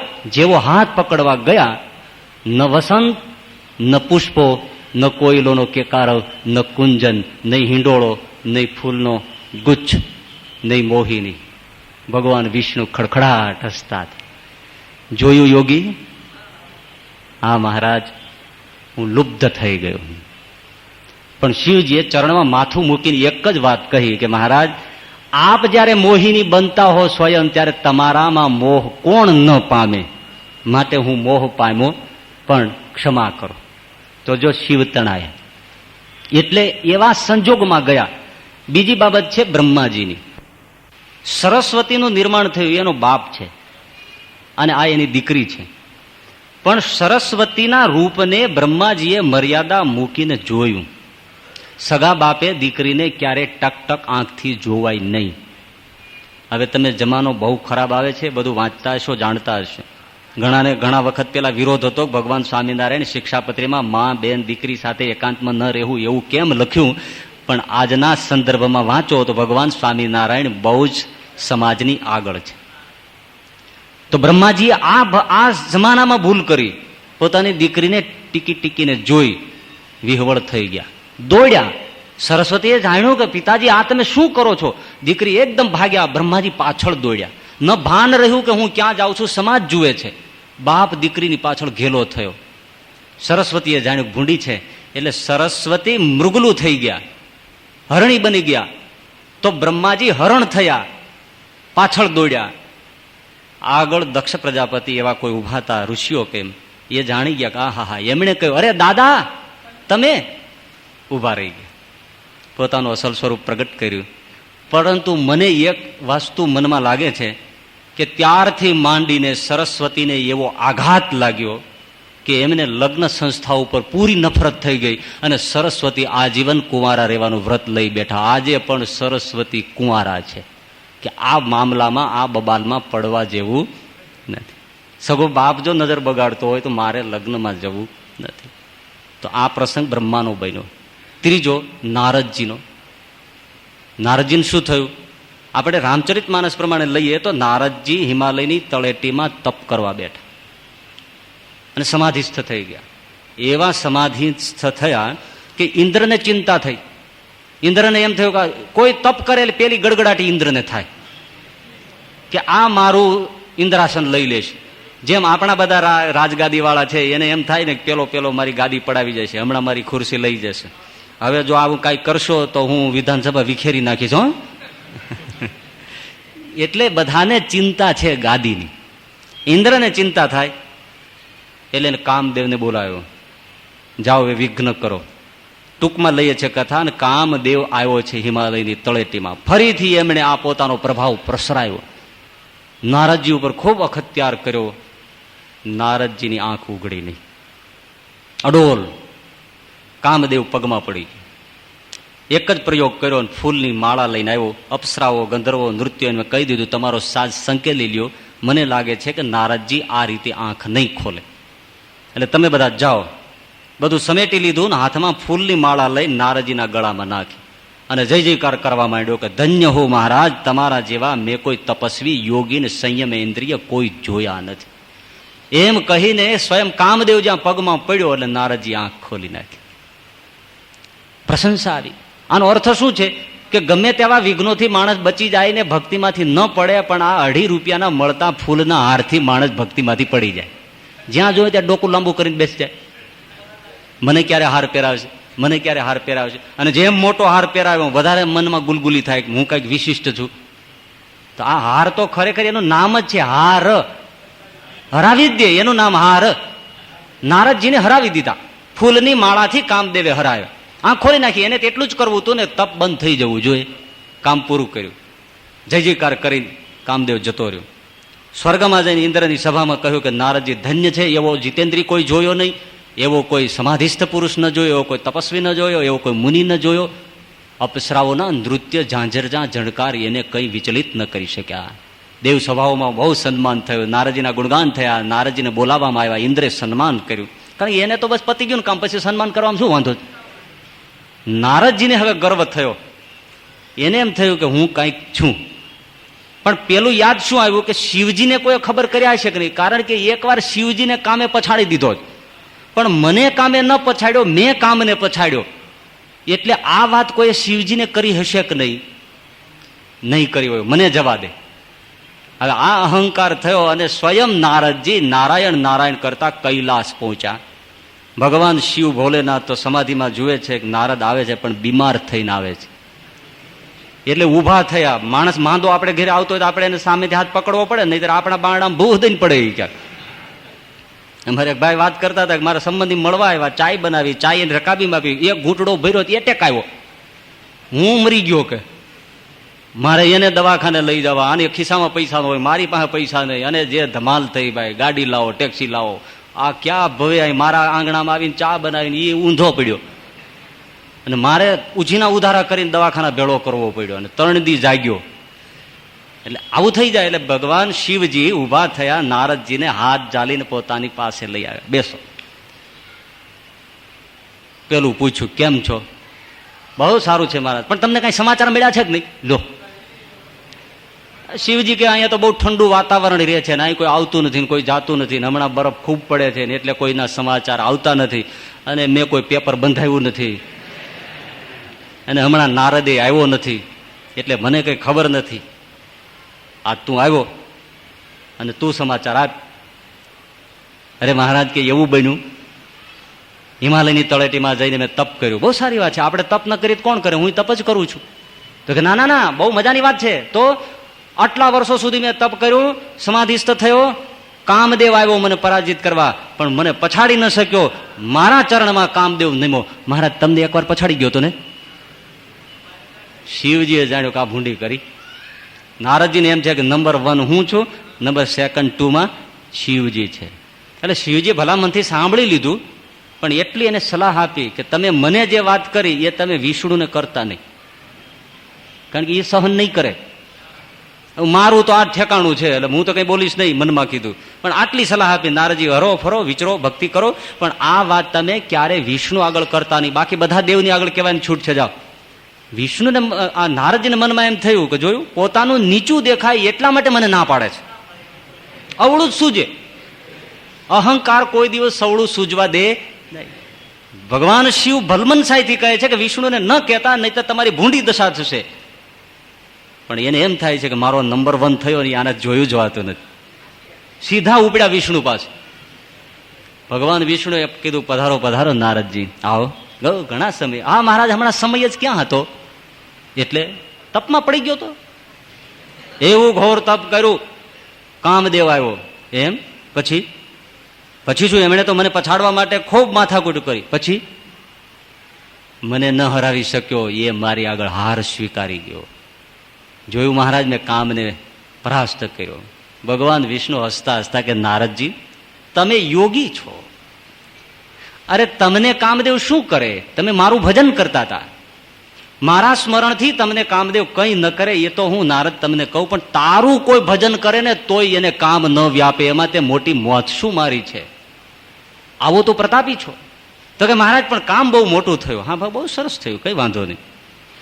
નારદજીને સુખ નથી, ભગવાને જોઈ એવા બિરદાવ્યા નહીં બરાબર. નારદજી ત્યાંથી વિદાય થયા. ભગવાને જાણ્યું આની હવા કાઢવા જેવી છે, અને ભગવાનનો ખોરાક બીજાનો અહંકાર છે, એ જ ભગવાનની રોટલી દાળ ભાત શાક છે. એ કઈ શીરોપુરી લાપસી બટેટા વડા ભજીયા પૂરી શ્રીખંડ બાસુંદી રસપુરી ખાતો નથી, એ આપણો અહંકાર ખાય છે. ગર્વ કિયો સોઈ નર હાર્યો. ચણોઠી બહુ રૂપાળી હતી પણ ગર્વ થયો એટલે ભગવાને એનું મોઢું કાળું કરી નાખ્યું. લે જા, આખી જિંદગી ભોગો. નારદજીને ગર્વ થયો અને ચાલ્યા. ભગવાન વિષ્ણુએ માયા પ્રસરાવી 100 જોજનના વિસ્તારમાં અવકાશની અંદર એક નગરી નિર્માણ થઈ ગઈ. એમાં શીલનિધિ નામનો રાજા બનાવટી ભગવાને બેસાડી દીધો, પ્રજાજનો વસાવી દીધા. અને શીલનિધિને ત્યાં વિશ્વમોહિની નામની એક કન્યા, એનો સ્વયંવર, દેશ દેશાવરથી રાજાઓ આવ્યા છે. નારદજી વાલખિલ્ય એની વીણા લઈને ચાલ્યા જાય છે શ્રીમન નારાયણ નારાયણ કરતા. એમાં એમણે જોયું કે આ જળહળાટ છે નો, આવી નગરી કોઈ દી જોઈ નહીં. કોઈને પૂછ્યું ભાઈ શું છે? ખબર નથી. ના, અહીંયા શીલનિધિ નામનો રાજા છે ને એની દીકરી વિશ્વમોહિની, એનો સ્વયંવર છે, એટલા માટે આ બધા આવ્યા છે. નારદજીને એમ થયું આ નગરી જોતો તો જઉં. નગરી જોઈ તો એમ થયું રાજાને મળતો તો જાઉં. રાજાને ખબર પડી નારદજી પધાર્યા છે. એમણે સન્માન કર્યું, ચરણ ધોયા અને બેસાડ્યા. અને તુરત પોતાની દીકરી યુવાન વિશ્વમોહિનીને શીલનિધિ લાવ્યો. નારદજીને પગે ન લગાડી, કારણ કે પગે લગાડે શિષ્યા થઈ જાય, એટલે શીલનિધિ સમજે છે અને પગે ન લગાડાય. સીધી દીકરીને ઊભી રાખીને શીલનિધિએ કહ્યું કે નારદજી આપ આવ્યા છો, કાલે મારી દીકરીનો સ્વયંવર છે, આપ એનો જરા હાથ જોઈને ભવિષ્ય બતાવો કે એનું ભવિષ્ય કેવું છે. પણ નારદજી હાથમાં લીધો, સ્પર્શ થયો, બુદ્ધિ ગુમ, એનું મોઢું જ જોયા કરે છે. શીલનિધિ કે મોઢું નહીં જોવો, હાથ જુઓ. તો વળી પાછો હાથ મૂકીને મોઢું જોયે. તમને કહ્યું નહીં મોઢું નહીં જોવો, હાથ જુઓ. નારદજી વિચાર કરે છે, હાથ જોયો, એમણે ભવિષ્ય વાંચ્યું. આને જે પરણશે એ 14 બ્રહ્માંડનો અધિપતિ થશે. આને જે પરણશે એ ક્યારે મરશે નહીં. આને જે પરણશે એને ક્યારે યુદ્ધમાં કોઈ જીતી શકશે નહીં. આને જે પરણશે એ ક્યારે ઘરડો નહીં થાય. હકીકતમાં એ હતું કે જે 14 બ્રહ્માંડનો અધિપતિ હશે એ આને પરણશે. જેને ક્યારે મૃત્યુ નહીં હોય એ આને પરણશે.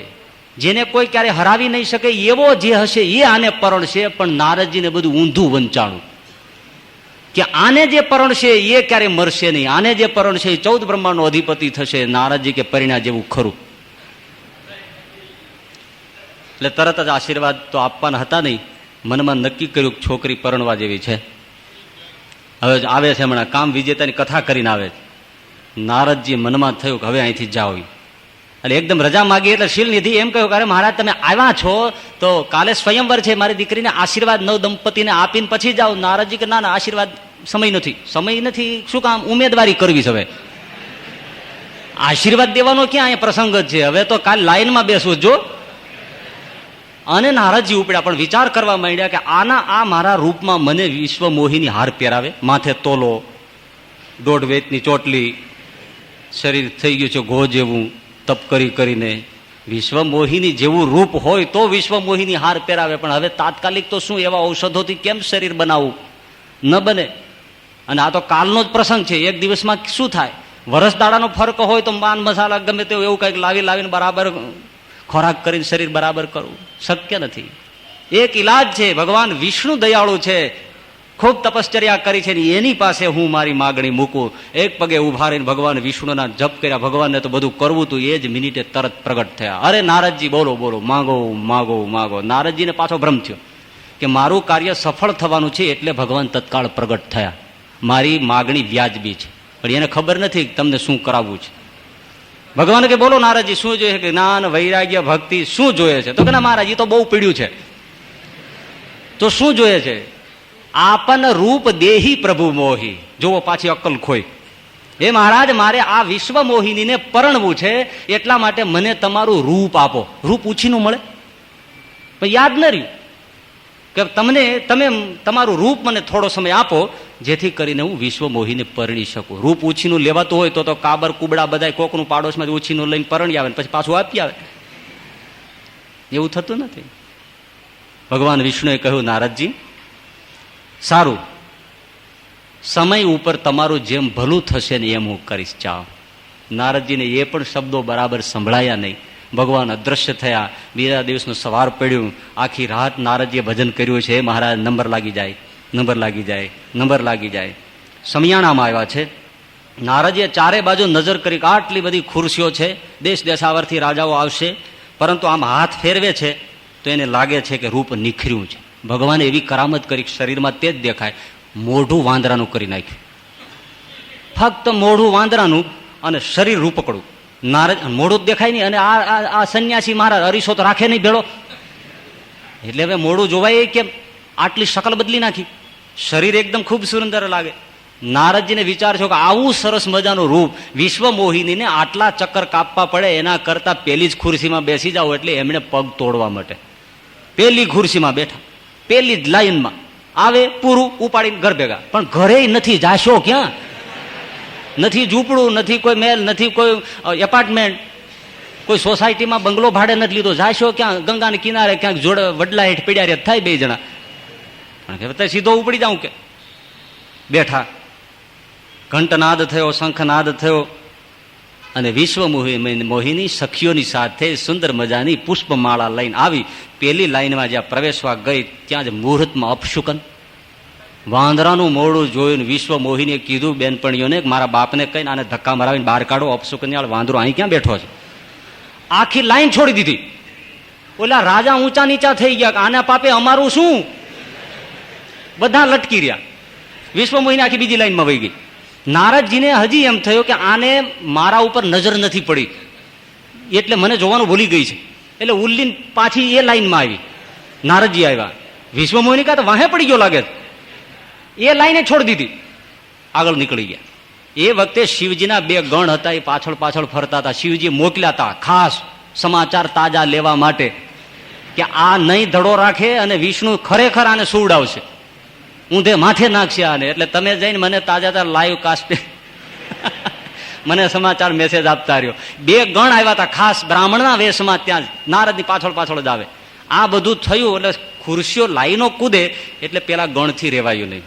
એમણે હાથ પકડીને કીધું, મહારાજ તમે સાધુ મહારાજ હો, તમારી પાસે દર્પણ ન હોય, બહાર તળાવ છે એમાં મોઢું જોયા હો. અને નારદજી અકળાયા. એટલે આપનું મોઢું, હા જાઓ. અને પાણીમાં જોયું અને નારદજી ખીજાયા. આહા, ભગવાન વિષ્ણુ ઉપર ક્રોધ થયો. આણે આ મારી દશા કરી, ખખડાવી નાખું વિષ્ણુને. આટલા વર્ષો સુધી મેં વીણાના તાર તોડી નાખ્યા, આંગળીઓમાંથી લોહી ટપકી ગયા, અને એક પરણવાનો વખત આવ્યો તો મને પરણવા ન દીધું અને મને ફજેતો કર્યો, મને વાંદરાનું મોઢું બનાવ્યું. લાગ જોઉં છું. વિષ્ણુ લોક તરફ ગતિ કરી. કે આ બાજુ શું થયું? ભગવાન પોતે જ વિષ્ણુ આવી, એને સ્વયં લગ્ન મંડપમાં આવ્યા. વિશ્વ મોહિની હાર પહેરાવ્યો. ભગવાને પોતાના રથમાં બેસાડ્યા, વિશ્વ મોહિની લઈને ભાગ્યા.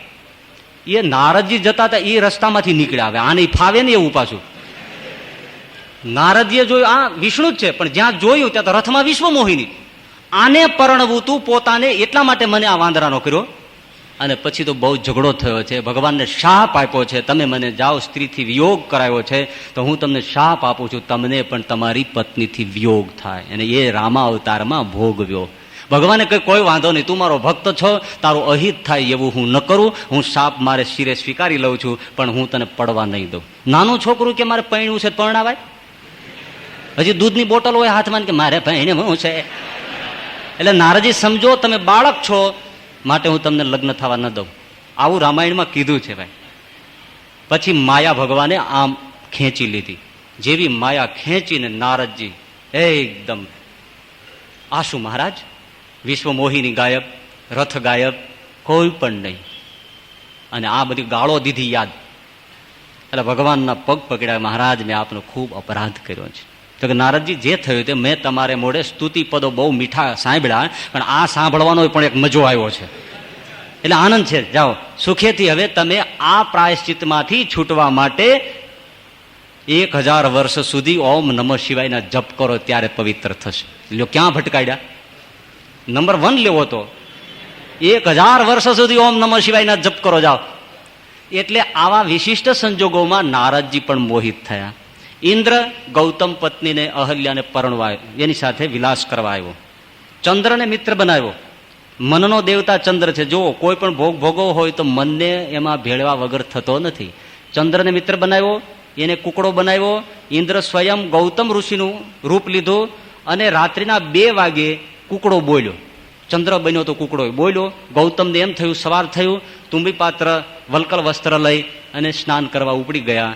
પાછળથી ઝૂંપડી સુનકાર પડી અને ગૌતમના રૂપમાં ઇન્દ્ર અહલ્યાની કુટીરમાં પ્રવેશ કર્યો. ગૌતમ પત્નીએ જાણ્યું, અહલ્યાએ જાણ્યું કે મારા પતિ આવી ગયા છે. એટલે સેવા માટે ઉદ્યત થઈ, પણ એમણે તો વિલાસની માગણી કરી, પણ પતિવ્રતા નારીએ કોઈ ઇનકાર કર્યો નહીં. હકીકતમાં ઋષિ નહોતા, એ તો ઇન્દ્ર હતો, પરંતુ કુટિલ વેશમાં ગૌતમના રૂપમાં હતા. એટલે અહલ્યા ફસાઈ ગઈ. બહાર કુકડો ફરે છે ચંદ્ર. બન્યું એવું કે જેવા નદીએ સ્નાન કરવા માટે ઋષિએ કમંડળ જળમાં બોલ્યું, વરુણદેવ પ્રગટ થયા. મહારાજ, અડધી રાતે, અરે બ્રહ્મ મુહૂર્ત થયું, વાણું વાયું, કુકડો બોલ્યો. કુકડો નથી બોલ્યો, કપટ છે. આપ જલ્દી પધારો, હજી રાત્રિના 2 વાગ્યા છે. આપને ત્યાં વિલાસ થઈ રહ્યો છે, જલ્દી ભાગો. એકદમ ગૌતમ આવ્યા. જાણ્યો ખખડાટ થયો, ઇન્દ્રને પસીનો વળી ગયો, મૂળ રૂપમાં આવી ગયો અને ધમાલ થઈ. આપ જાણો છો, શાપ આપ્યો. અહલ્યાને પણ શાપ થયો, ઇન્દ્રને સહસ્રભગનો શાપ થયો, ચંદ્રને ક્ષયનો શાપ થયો અને સૌને ફળ ભોગવવા પડ્યા. ચંદ્ર બૃહસ્પતિ ગુરુ કહેવાય, એની પત્નીને ઉઠાઈ ગયો અને પોતાને ત્યાં રાખ્યા. તો આ બધાની કથાઓ પુરાણોમાં લખાયેલી છે. તો જે તે પ્રકારે જો એની આવી સ્થિતિ નહોતી તો પડી ગયા. એટલા માટે જો આવી સ્થિતિ ન હોય તો વિઘ્ન છે, થાય તો વિઘ્ન નથી. બીજો ફાયદો બતાવે છે કે જો આવી સ્થિતિ ન થઈ હોય તો ભગવાનમાં પણ પ્રાકૃત ભાવ આવી જાય. પરીક્ષિત મહારાજા હતા, એમણે જયારે રાસલીલા સાંભળી તો એને સંશય થયો, શુકજીને ન થયો. એટલે આ સ્થિતિ ન હોય તો આવી પણ ભગવાનની લીલામાં સ્વરૂપમાં સંશય થાય અને એની ઉપાસના નષ્ટ થઈ જાય. વાત સાચી છે. અર્જુનને માયિક દ્રષ્ટિથી પોતાના સખા લાગતા હતા ભગવાન શ્રી કૃષ્ણ. સખેતી મત્વા પ્રસભમ યદુક્તમ. પણ વિશ્વ સ્વરૂપ જયારે ભગવાને દર્શાવ્યું દિવ્ય દ્રષ્ટિ આપીને, ત્યારે અર્જુને કહ્યું, મહારાજ મને માફ કરો, મેં તો તમને હાંસી મસ્કરીમાં મારો મિત્ર જાણીને મેં ઠઠ્ઠા ઠીંગાઈ કરી, અને આપ તો ઓહો શું છો મહારાજ. હવેની દ્રષ્ટિ પલટાઈ ગઈ. દ્રષ્ટિ 2 છે, એક માયિક અને બીજી દિવ્ય. ડોક્ટરની પાસે તમે જુઓ, આપણે જઈએ તો ડોક્ટર ઉપરથી બધું તપાસી લે, પણ અમુક દર્દોમાં ઊંડાણ હોય તો એક્સરે કરાવે. એક્સરે સોંસરું વયું જાય અને એ પ્લેટમાં બતાવે કે આમાં શું છે. એમ આ જે દિવ્ય દ્રષ્ટિ છે ને સોંસરવી જાય છે. ભગવાન ગમે તેવા ચરિત્ર કરે પણ એની દ્રષ્ટિ એવી દિવ્ય છે કે એમાં જાણે કે આમાં કંઈ છે નહીં, આ નિર્દોષ નિર્લેપ છે. એટલે દિવ્ય દ્રષ્ટિ બ્રહ્મભાવ થયા વગર આ દ્રષ્ટિ આવે નહીં. કપટ કેમ કરી શકે? ભગવાન પણ કેમ કરી શકે? સમજો કે કોઈ સંત એવી સ્થિતિ વાળો છે કે તમારા મનને જાણી જાય, તો તમે એની પાસે જઈને બેસો અને મનમાં કંઈ ઉપરથી સારું સારું બોલો તો એ સંત તો જાણી જવાના જ. એમ જ કહેવાના છે કે હવે રહેવા દો, હું જાણું છું, કારણ એની પાસે તાકાત છે. એવી રીતે આવી સ્થિતિને પામેલો છે એ ક્યારે ભગવાનની માયામાં પછી મોહિત થતો નથી. ઉદ્ધવજી પણ મોહિત ન થયા. ગોપીઓની કથાઓ જાણી કે કુબજાને ત્યાં ગયા તો ભગવાન ઉદ્ધવજી એના કાકા થાય એને સાથે લઈ ગયા, એને દ્વાર ઉપર ઉભા રાખ્યા અને ભગવાન પોતે અંદર ગયા. તો ઉદ્ધવજીને સંશય ન થયો, સમજે છે કે આ તત્વ જુદું છે. આ દ્રષ્ટિ થયા વગર ભગવાનની લીલાઓમાં પાર ઉતરાય નહીં. એટલા માટે એ સ્થિતિએ પહોંચ્યો હોય તેને શું થાય કે હું જેને ભજીને આવી સ્થિતિએ પહોંચ્યો છું તો પછી એમાં તો આ દોષ હોય જ કેમ? કારણ કે હું આવો નિર્દોષ, મને પણ માયા અડતી નથી, મને પણ સ્વપ્નમાં વિકાર સ્પર્શ કરતો નથી, પાપની સ્ફુરણા થતી નથી. તો આ તત્વને તો ક્યાંથી થાય? કારણ કે એને ભજને તો હું એવો થયો. માટે એને ક્યારેય ભગવાનમાં સંશય થતો નથી અને ભગવાનની ઉપાસનામાંથી પડવાનું થતું નથી. એટલા માટે પણ મહારાજ ભાર મૂકે છે કે બ્રહ્મભાવ કેળવો, જેથી ભગવાનનું સ્વરૂપ યથાર્થ ઓળખાય. ઝવેરી હોય એ જ ઝવેરાતને જાણે. તમે બ્રહ્મરૂપ થશો તો જ પરબ્રહ્મને ઓળખી શકાય છે, યથાર્થ નહીતર ઓળખી નહીં શકાય. જો સાદી વાત કરું ઘરડા માણસ થયા હોય એટલે આપણે શું કહે, છોકરા શું કહે ખબર, બાપો લવ લવ બહુ કરે છે, ટવ ટવ બહુ કરે છે, ખાઉં ખાઉં બહુ કરે છે, ચીડિયો સ્વભાવ થઈ ગયો છે, બોલ બોલ બહુ કરે છે, એના કોઈ પાર નથી આવતા. આવું ન હોય, પણ એને સમજાય નહીં.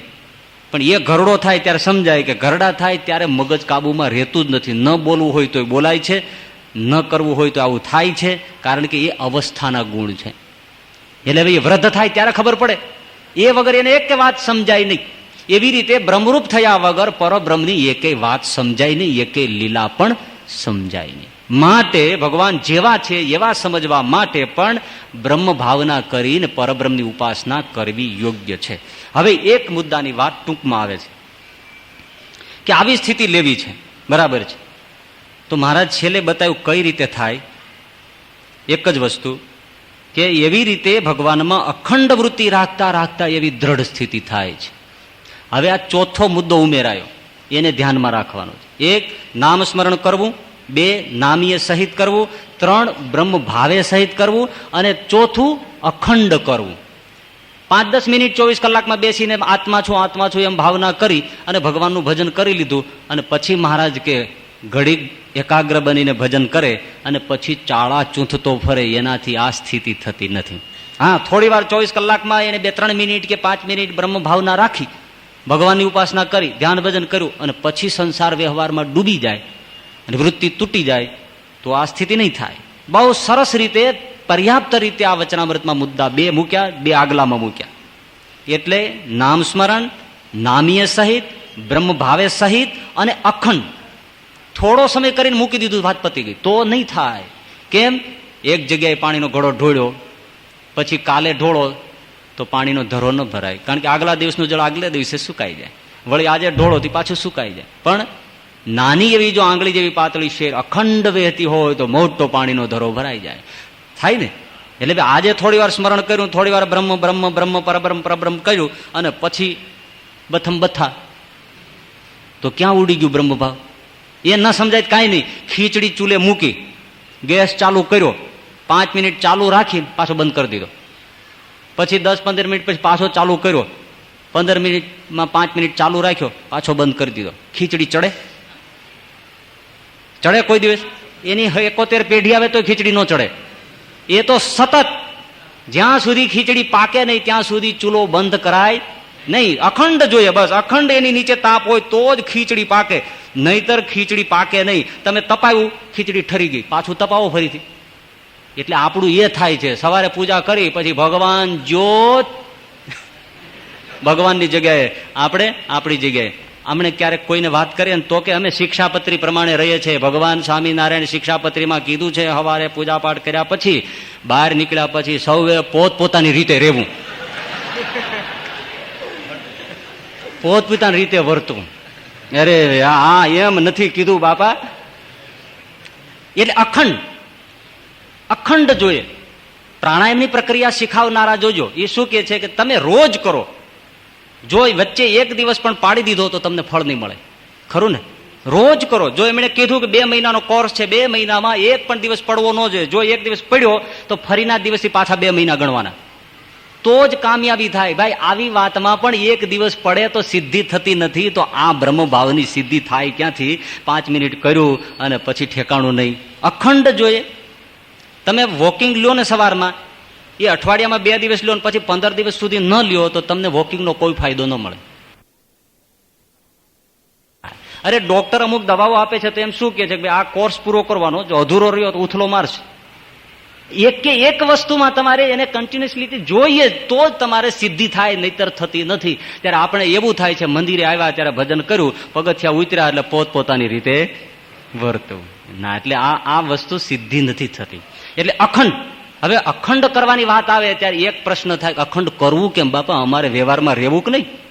શું તમારે જેમ મંદિરમાં પડી રહેવું? કેમ રહેવું? મહારાજ કે રે. કઈ રીતે? કે ભગવાનમાં જયારે વૃત્તિ રાખે છે ત્યારે વૃત્તિના 2 ભાગ થાય છે. બહુ સરસ વચનામૃત છે, સંપૂર્ણતયા છે. એકાંતિક પ્રાપ્તિને માટે એકદમ સંપૂર્ણ છે, કોઈ મુદ્દો છોડ્યો નથી. હવે રાખવું છે તો હા, તો રાખશો તો વૃત્તિના 2 ભાગ થશે. કઈ?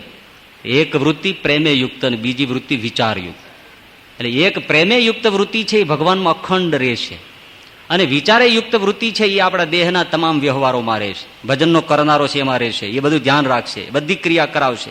સંકલ્પો સાચા ખોટા થાય એને પણ જોશે, એને ટાળશે, વ્યવહાર પણ કરશે, દેહની ક્રિયા પણ કરશે.